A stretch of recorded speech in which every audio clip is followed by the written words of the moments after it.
Test 7. You will hear a number of different recordings, and you will have to answer questions on what you hear. There will be time for you to read the instructions and questions, and you will have a chance to check your work. All the recordings will be played once only. The test is in 4 sections.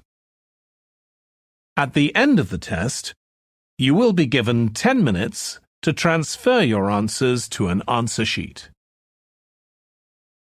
Now turn to Section 1.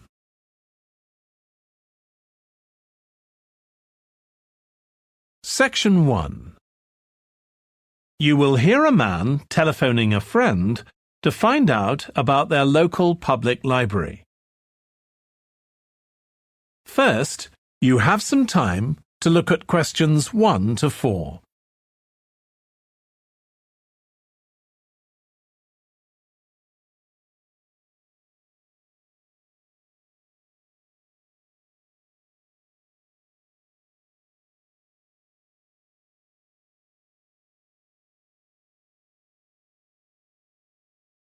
You will see that there is an example that has been done for you.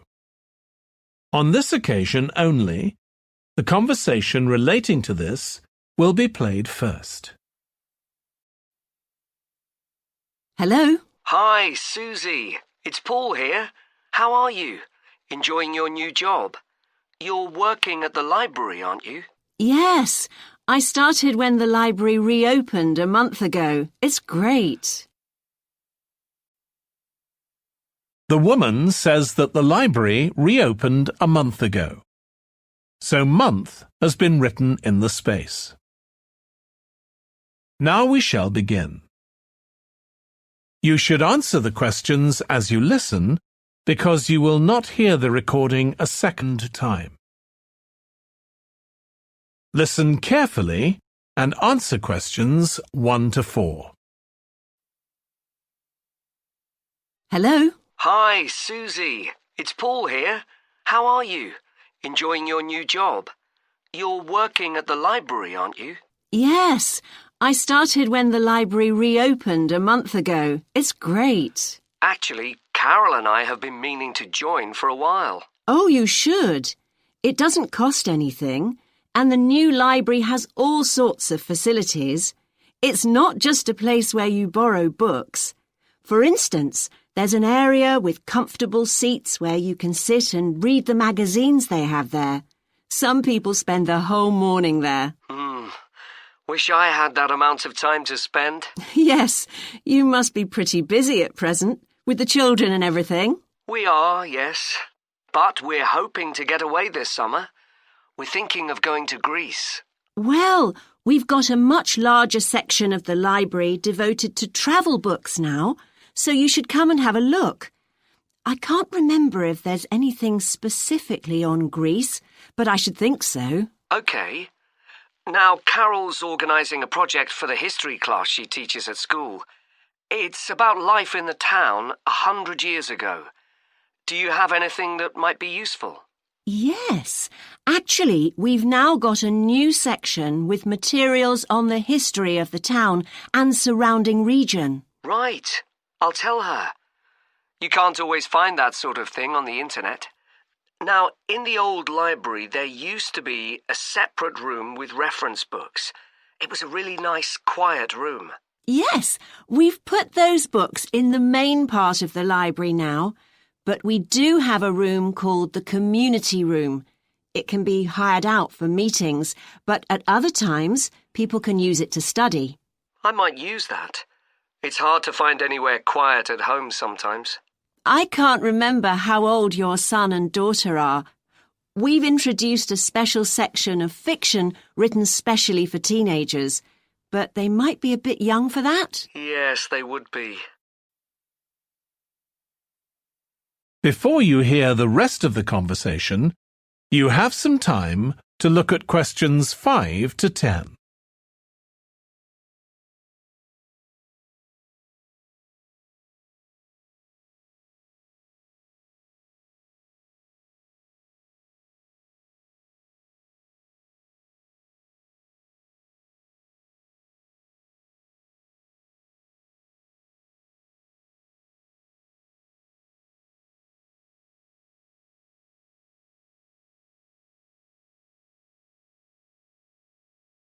Now listen and answer questions 5 to 10. Well, we do have lots of activities for younger children. Yes? For example, we have a science club. At the next meeting, they're going to be doing experiments with stuff that everyone has in the kitchen, sugar and flour and so on. They might be interested, yes. And we have a competition for children called Reading Challenge. That doesn't begin until after the end of term. They have to read 6 books and they get a certificate if they manage it. So that gives them something to do while they're on holiday, instead of getting bored. That's the idea. And there's special activities for adults too.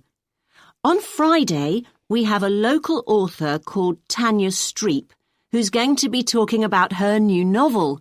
It's called Catch the Mouse, and she based the story on a crime that actually took place here years ago. Right. We're not free on Friday, but I'll look out for the book.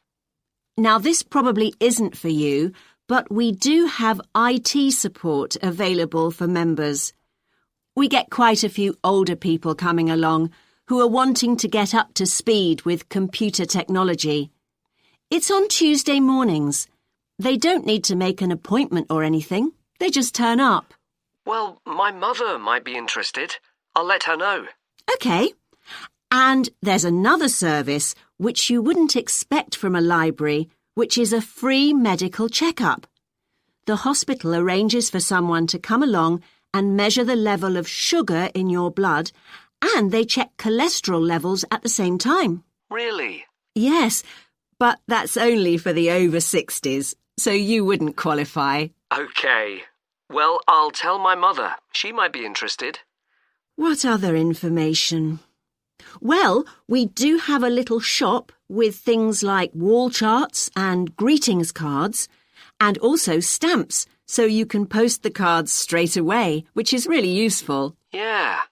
Well, I'll bring the children round at the weekend and we'll join. Oh, one more thing. I'll be bringing the car. Is there parking available? Yes, and it's free in the evening and at weekends. Perfect. Well, thanks, Susie. See you soon. That is the end of section 1. You now have half a minute to check your answers.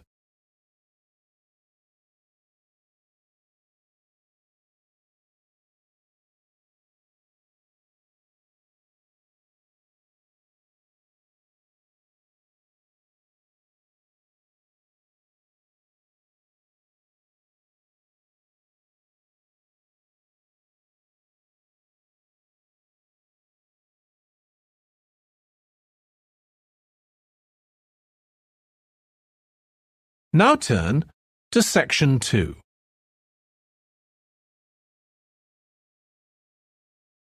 Section 2. You will hear part of a training session for new employees at a large travel company. First, you have some time to look at questions 11 to 17.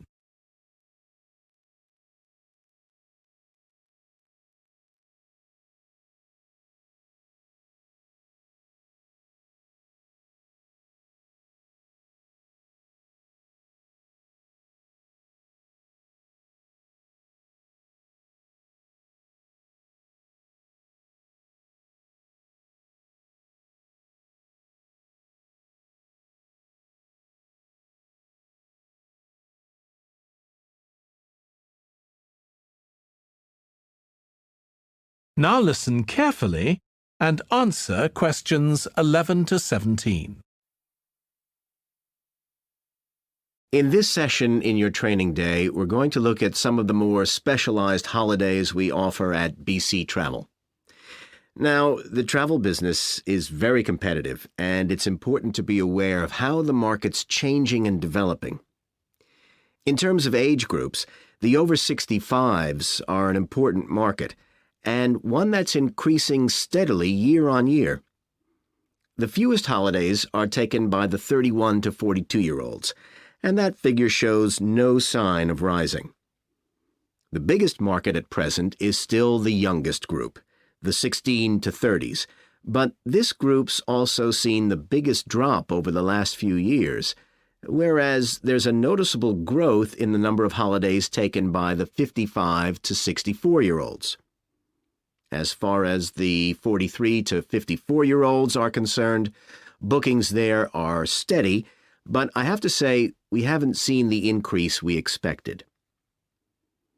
One trend we're noticing with nearly all age groups is the growing popularity of holidays in which clients do some kind of specialized activity. I'm not talking here about adventure holidays where clients take part in high-risk activities like whitewater rafting just for the thrill of it. Activity holidays usually involve rather less high-risk sports or things like art and music. They're not necessarily cheaper than ordinary holidays, often the opposite in fact, but they do often take place outside the main tourist centers, which gives an opportunity for clients to find out more about the local people and customs. And many say this is one of the most positive features of these holidays. Of course, they offer the chance to develop a new skill or talent, but clients often say that more than this, it's the chance to create lasting relationships with other like-minded people. That's the main draw. Let me give you some examples of BC travel activity holidays. Our painting holidays take place in 4 different centers in France and Italy, and they're very popular with clients of all abilities from beginners onwards. We've got an excellent team of artists to lead the classes. Some of them have been with us from the start, and 5 additional ones will be joining us this year so that we can offer a greater number of classes in each center. As far as cooking holidays are concerned, I know a lot of agents offer holidays where clients cook recipes related to one particular country, usually the one they're staying in, but we focus on dishes from a great many different ones. Apart from that, you'll find the usual emphasis on good quality organic ingredients. That's more or less a given nowadays, and there are generally some meat-free recipes included.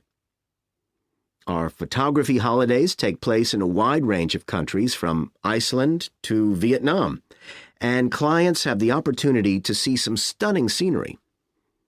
Groups are small, no more than 8, so clients can have one-on-one tuition during the holiday, and excursions are arranged with fully trained guides. At the end of each holiday, an exhibition is held of the photographs taken so that clients can see one another's work and receive valuable feedback from the tutor. Before you hear the rest of the training session, you have some time to look at questions 18 to 20.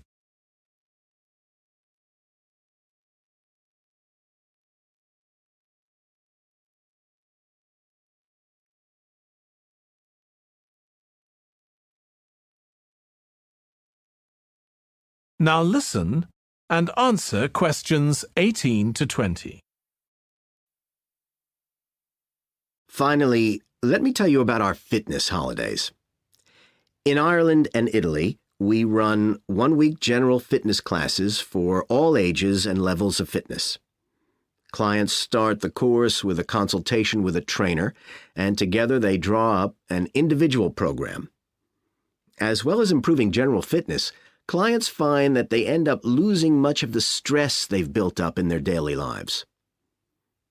In Greece, we have a 2-week holiday for clients who want to do something about their weight. This has all the features you'd expect, like a personalized diet program, but one of its most popular features is that the exercise classes are all held on the beach. People say it's far preferable to being in a gym. Finally, we offer several holidays in Morocco. One very popular one is the mountain biking holiday. Bikes are provided, and there are different routes according to people's ability. We offer one which is tailored to the needs of families, which is particularly popular. Okay, so that's about all the time I have today, so thank you very much. That is the end of section 2. You now have half a minute to check your answers.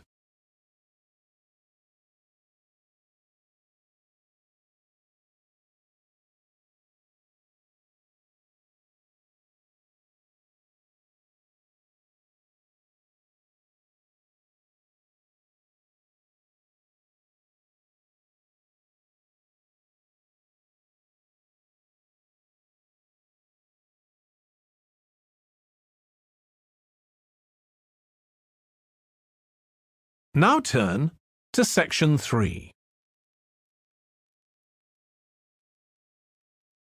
Section 3. You will hear two tourism students, called Natalie and Dave, talking about the tourism case study they are doing. First, you have some time to look at questions 21 to 26.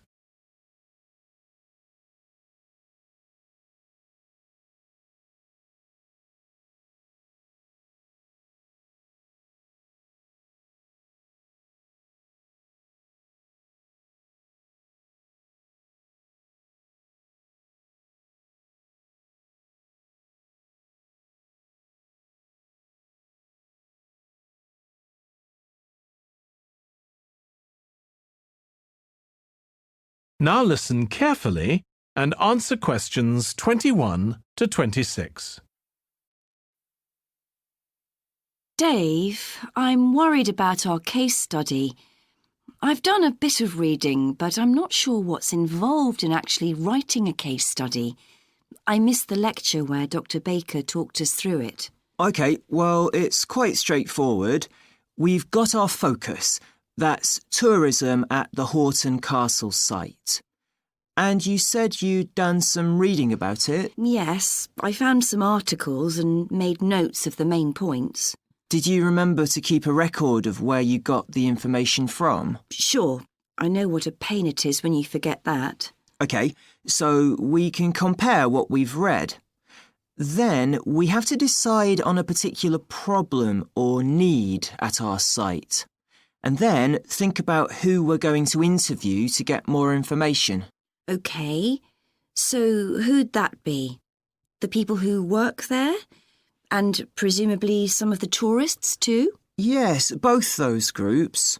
So we'll have to go to the site to do that, I suppose. But we might also do some of our interviewing away from the site. We could even contact some people here in the city, like administrators involved in overseeing tourism.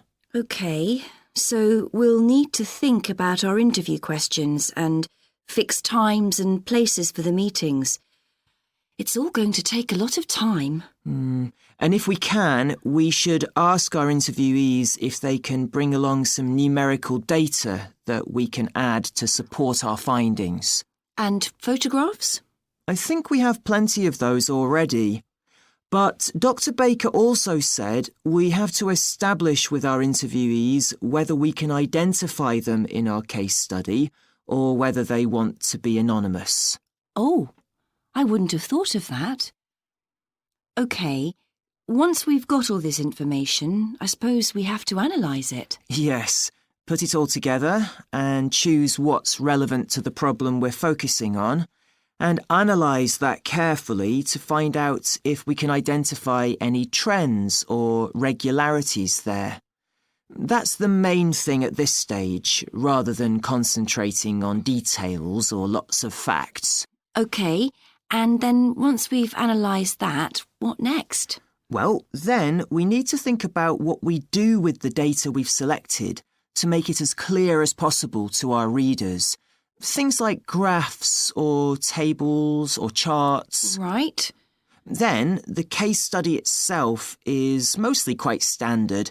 We begin by presenting the problem and giving some background, then go through the main sections. But the thing that surprised me is that in a normal report, we'd end with some suggestions to deal with the problem or need we identified.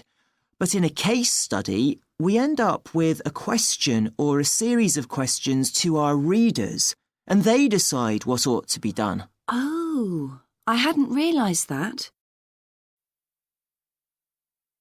Before you hear the rest of the discussion, you have some time to look at questions 27 to 30.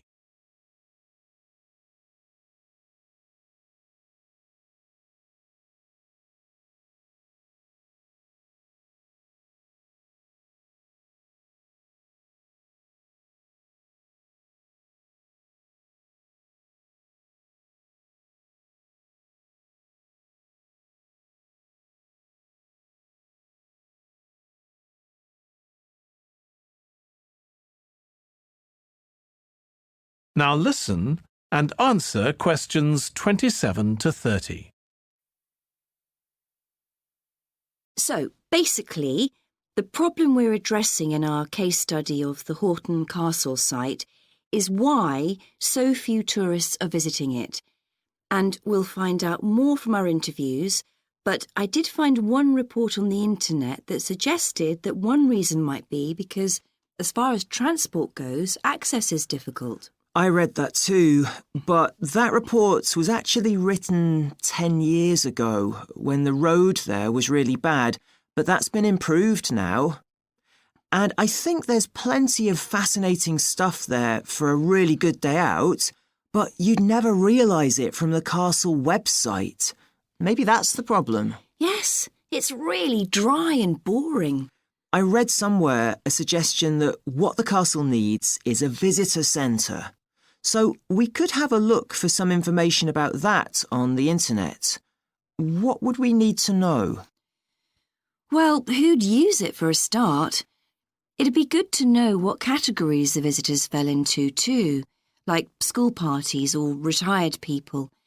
But I think we'd have to talk to staff to get that information.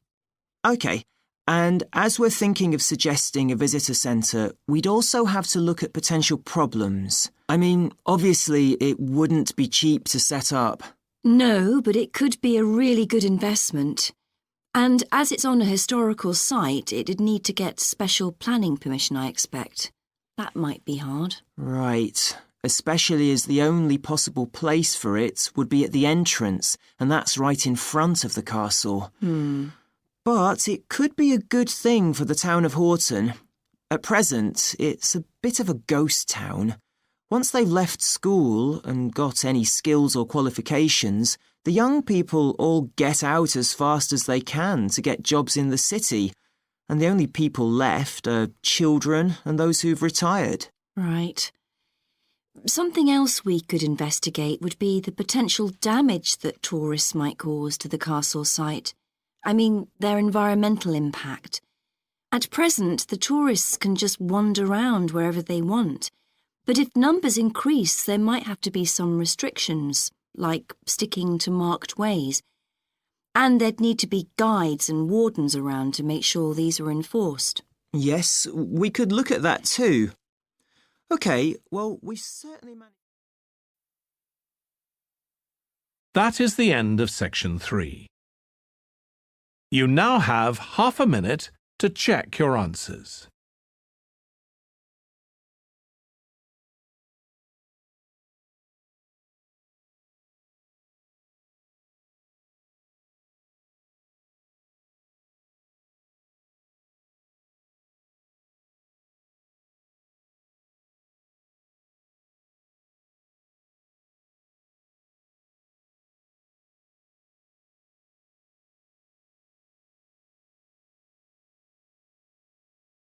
Now turn to section 4.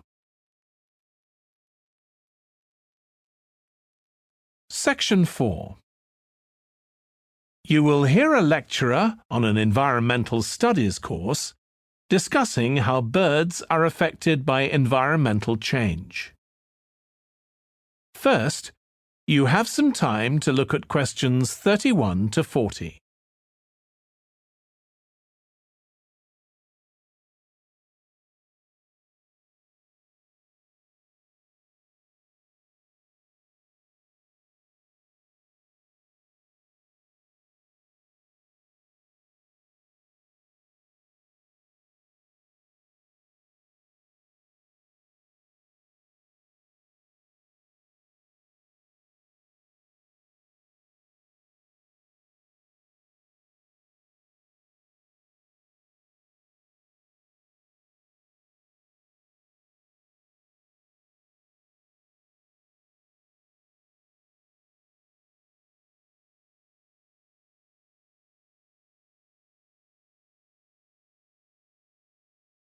Now listen carefully and answer questions 31 to 40. OK, so we've been looking at how man-made changes in our environment can affect wildlife. Now, I'll discuss a particular example. Let's take a look at mercury. Mercury's one of the 120 or so elements that make up all matter, and it has the symbol Hg. It's a shiny, silvery substance. You may have seen it in old-fashioned thermometers, but it's not used much for domestic purposes now because it's highly toxic. But the problem is that the amount of mercury in the environment's increasing. The main reason for this is the power plants used to produce electricity. The main source of energy that most of them use is still coal, and when it's burned, it releases mercury into the atmosphere. Some of this gets deposited into lakes and rivers, and if it's ingested by a fish, it's not excreted. It stays in the fish's body, and it enters the food chain. So, it's been known for some time that birds which eat fish may be affected. But what wasn't known until quite recently is that those that eat insects can also be affected. So, a woman called Claire Varian Ramos is doing some research on how this is affecting birds. And rather than looking at how many birds are actually killed by mercury poisoning, she's looking for more subtle sub-effects. And these may be to do with the behaviour of the birds, or with the effect of mercury on the way their brain works, so whether it leads to problems with memory, for example. And she's particularly focusing on the effects of mercury on bird song. Now, the process of song learning happens at a particular stage in the bird's development. And what you may not know is that a young bird seems to acquire this skill by listening to the songs produced by its father, rather than by any other bird. And Varian Ramos has already found in her research that if young male birds are exposed to mercury, if they eat food contaminated with mercury, then the songs they produce aren't as complex as those produced by other birds. So, quite low-level exposure to mercury is likely to have an impact on male birds in a natural situation because it can mean that they're less attractive to female birds, and so it can affect their chances of reproduction.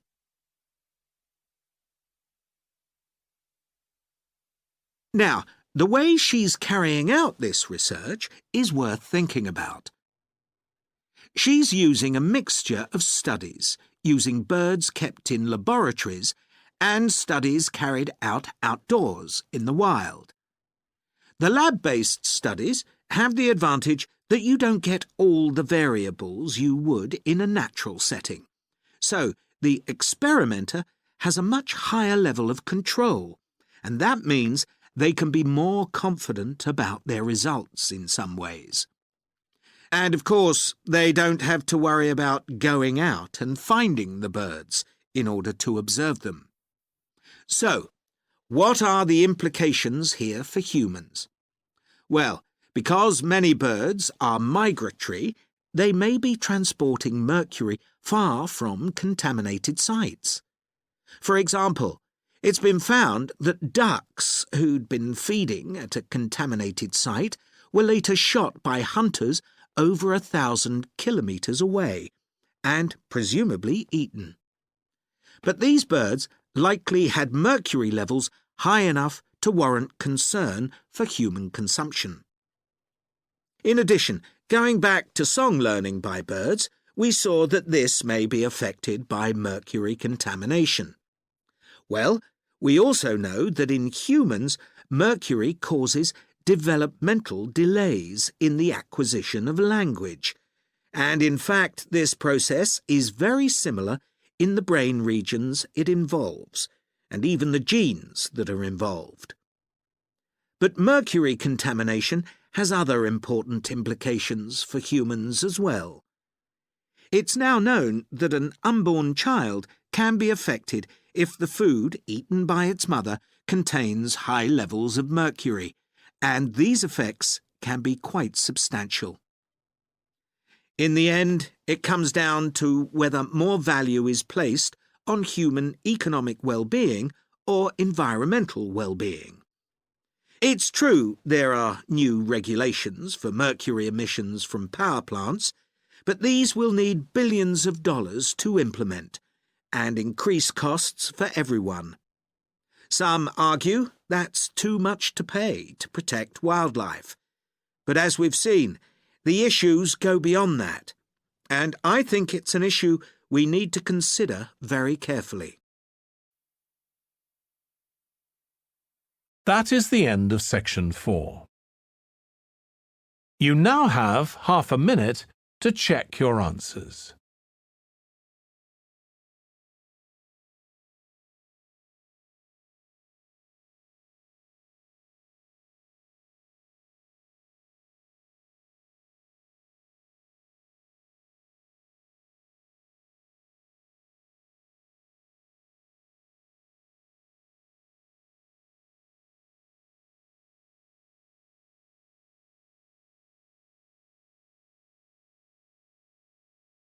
That is the end of the listening test. In the IELTS test, you would now have 10 minutes to transfer your answers to the answer sheet.